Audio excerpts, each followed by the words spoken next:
What's good, YouTube?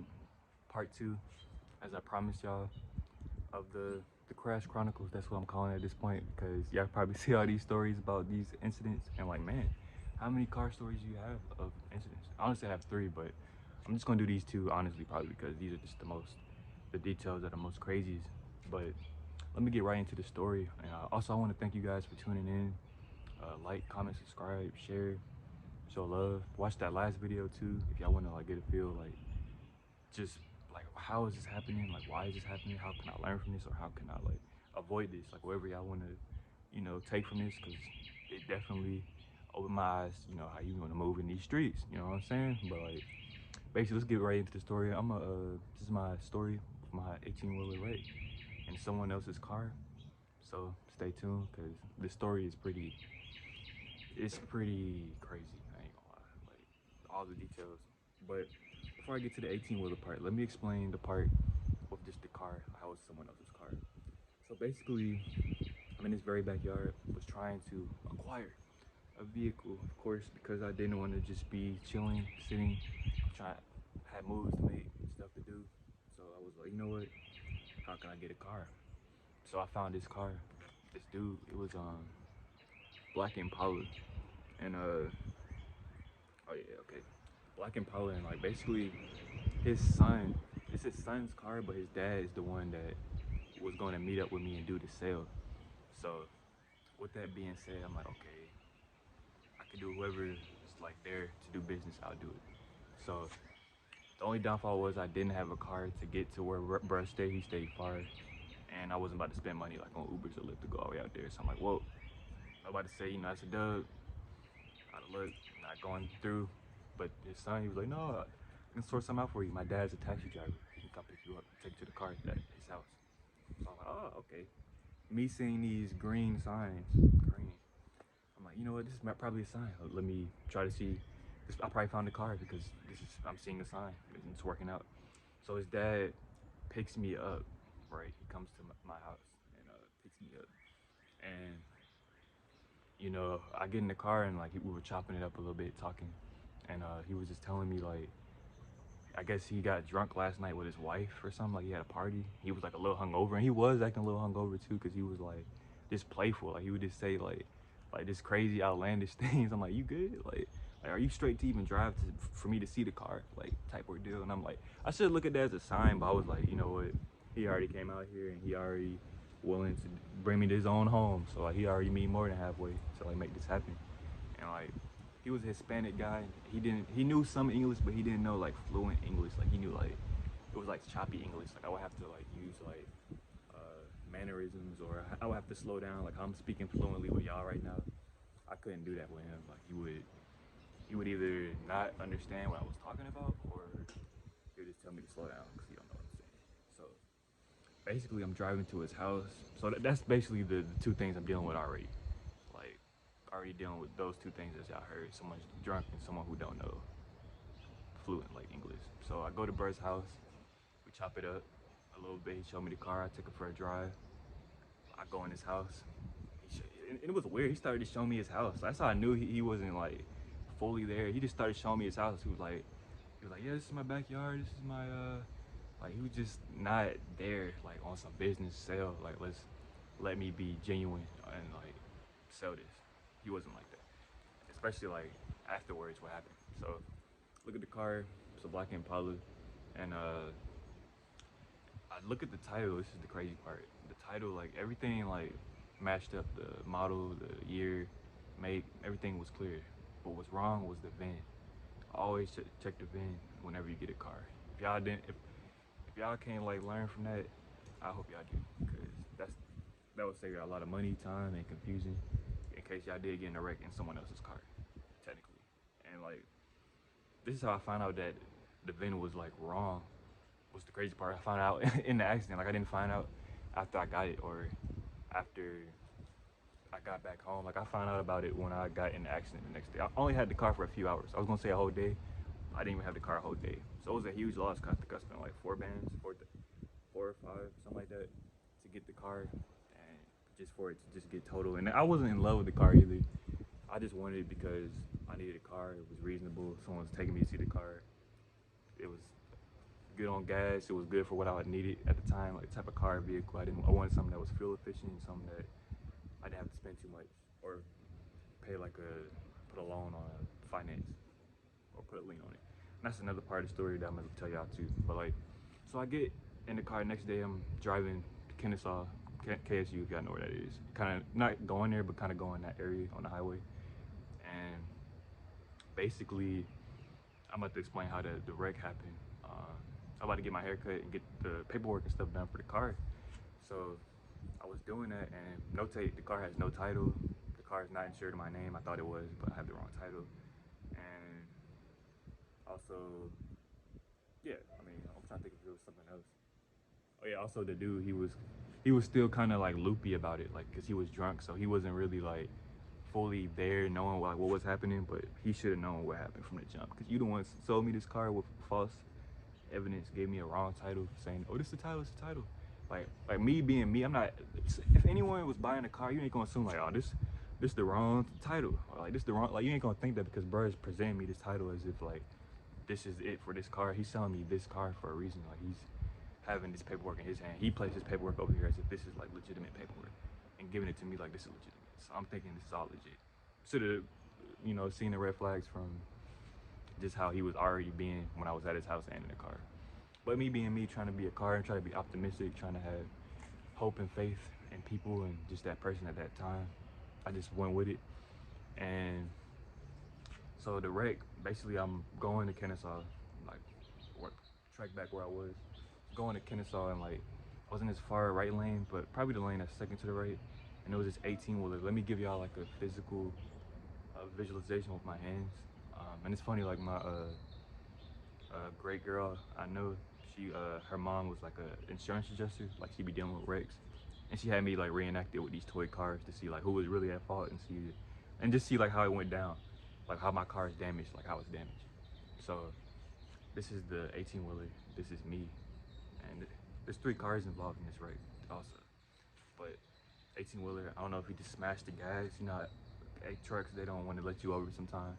So he like, I guess he smashed the gas, and as I'm trying to get over, like, and it was obvious I'm trying to get over, because even the car in front of me was like on my side, like he was just on my side, like he was basically saying, like, yeah, what the heck is wrong with that trucker, like why did he cut you off like that? I'm like, yeah, right, like you saw it, like I'm not just making careless choices on the road. And basically, like, when he did that, it was just like a kind of I felt good. I'm like, I have someone on my side in the story, because it would have sucked if they was both against me. There was like, and the trucker, he wasn't even an asshole like about it. That's probably the chillest person I ever met that was an accident ever. Like, bro was just chilling, like, we in the right. I'm like, all right, cool. I'm thinking, like, you know, people being arrested, like you ass, you cut me off, like people be trying to like go in on people, but like it wasn't that at all from either drivers. So that was luck, unfortunately. But I get in a wreck, and this is him. I get over, and it's like he speeds up as I'm getting over, and hits the driver's side, hits my whole door is dented. Like I don't even think I can get, I couldn't get out that side of the door. That's how bad it was.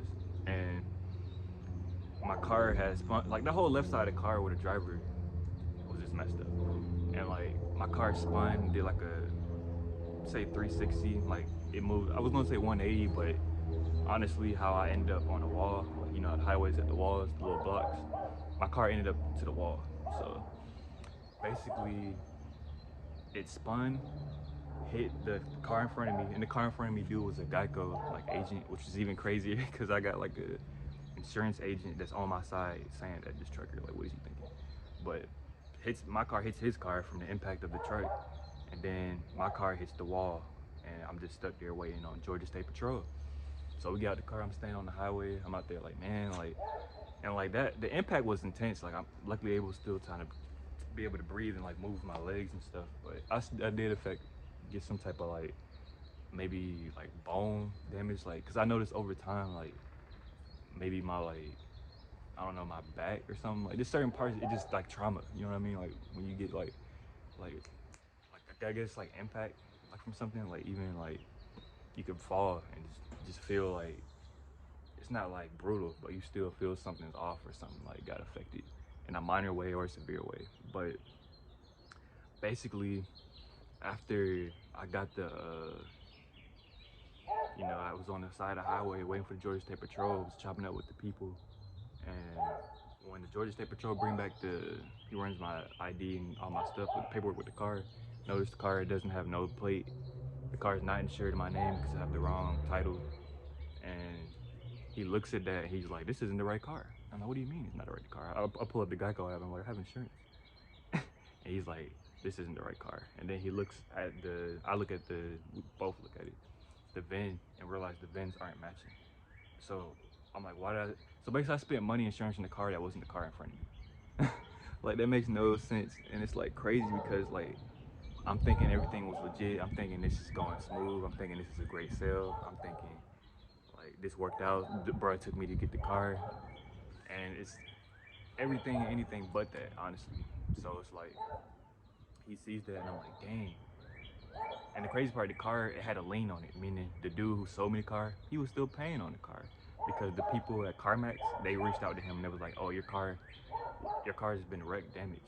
And it was thousands of dollars left on that car too to like be paid off. So like, never do faulty business with people because like they felt genuine at first, but later on, even after I got the car, they was being two-faced. They weren't being 100% authentic and like what they was trying to do with the sale and do business.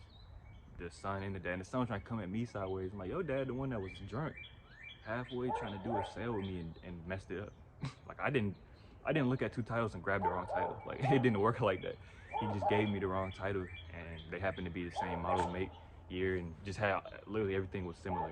Like, everything was green but that VIN, and I found that VIN in the wreck. So when that happened, I was like, man, like, basically I wrecked someone else's car because the car wasn't never in my name. It was still in bruh's name, his son's name, I think, and his son's name or the dad's name. It was just, regardless, it wasn't in my name. The wreck didn't happen under my identity. So basically, I wrecked their car in a way because his dad made a poor decision with the title. So after that happened, I just like realized like, man, like I never want to go through that circumstance again with a car. Like, and then with the 18 wheeler, like that was just intense. Like, but I feel like honestly how that went and the fact that it had a lien on it, and like there's still more of the story. I'm just tracking up, trying to be very accurate with you guys to be very transparent. And after it had like his dad ended up coming to my house again after the wreck happened, trying to give me the right title, saying I need to put that stuff in my name. And I'm like, I'm thinking at that time, like, nah, y'all gotta take care of that. Because one, you sold me a car that at first that didn't have a lien on it. Like, meaning they financed it and they're still paying on it. And bro sold me the car as if it's 4,500 and that's it. That wasn't it at all. Like, so I'm like, nah, I'm not going for none of that because you're trying to just put me in something that I didn't know up front, and now you're trying to put me in it even more because the car's right because your dad gave me the wrong title. So it's like that whole story, man. It's like eye-opening because bro tried to sell me a car with lien. Bro gave me the wrong title. Bro dad was drunk. Like that was just crazy because like I remember like I even go to the scrapyard to get that car because it was never mine. Like I'm like, all right, cool. Didn't really like the car anyway. I just wanted it for quick plays and the price was convenient. But I say like I feel like I told y'all everything, but I'm like trying to be like remember every detail. Oh yeah, yeah. It was crazy because like the girl like I was seeing at the time, lovely woman.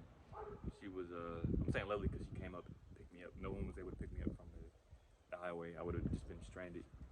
And I was tight on money because I just spent all my money on a car and not spent money on insurance that wasn't the car in front of me. So she picked me up, and that was funny too because she was trying to get to court, and she picked me up and she was like, "Dang, like how did this happen?" I'm like, "Right, like, how did this happen?" Like, I don't know, like, and then oh yeah, that's the other part. I did remember like when I get back to her house later that day, bro trying to come for me, bro trying to sue me for like 5 bands or 6,000, saying like you caused this and like you, but I'm like. And I was like kind of stressing over it because like she had to calm me down. I was like, bro, I ain't got time. Like, I ain't trying to go to jail either. I'm like, but I'm like, I'm young at that time too. Like this was like my fourth car of the first video. This was my fourth car. I had two other cars, but I just sold them. And I was like, man, I ain't got time to be paying folks. Like I'm not trying to pay, bro. Especially when he did me dirty. Like, so he tried to sue me. I just paid that no mind. I just ignored it, and like, cause everyone around me was telling me like he can't even do that for real because how he the one that messed up and he the one that was being like faulty, like not truthful in the sale and just everything about it. So they tried to come over to my house and get me have me sign paperwork. Like man, what? I'm like, nah. I'm trying to remember. Like, I'm like, did I sign anything? I hope I ain't signed anything. I'm like, man, I ain't trying to have that on my, you know, my name and stuff. But I'm like, nah, the car was never in my name, so it's like basically right there, someone else's car. But I don't think I'm just any other key crazy points. But I do want to thank y'all for tuning in for this video, showing love. Please like, comment, subscribe, and tune in for more videos. Let me know if y'all like this video, this crazy story more than the other one or not. Comment and stay tuned. Like there will be more entertainment on the way. And thank you for tuning in to another video of Des.Entertains. Y'all have a great day. Y'all get active out here. Y'all get some fresh air. Y'all do all that great stuff. And we're gonna pipe this channel up. Like thank y'all for tuning into my channel and just this video. And show love. Stay woke. Stay smart. Stay vigilant.